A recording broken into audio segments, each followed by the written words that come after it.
Kuna wale watu ambao wanasema Rais William Ruto anastahili kupata terms mbili. Si mmesikia watu? Hao watu mimi nakubaliana nao.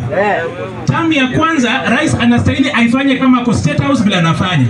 Term ya pili aifanye pale Kamiti kwa sababu nchi haiendi vizuri.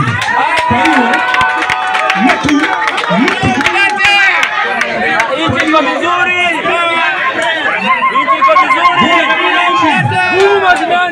bunge la wananchi. Ningependa tusikize, sikia. Nataka mnisikize. Kwa hivyo wakisema anastahili 2 terms mnasema ndio. Term ya kwanza State House, term ya pili Kamiti prison. Sasa sababu kwa nini sisi tuko na chama kipya ni kwa sababu tumejua Kenya iko na a progressive people. Kenya iko na a progressive constitution, but Kenya does not have progressive leaders. Hiyo ndio shida yetu.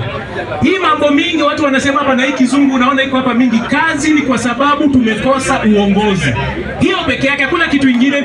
Kama ni sheria inalinda vile tunafanya kazi ipo kwenye katiba. Unataka tuende article 10 inashughulikia yale mambo yetu na shida zetu ziko kwa article 43. Kwa hivyo hakuna kitu kipya. Nimeona hapa kuna aspirants wengi sana. Tunawaomba mkuje mtembee na sisi pale PPA. Kwetu PPA slogan yetu ni rahisi sana. Tukisema nia mnasema tunayo, sababu tunayo na uwezo tunayo.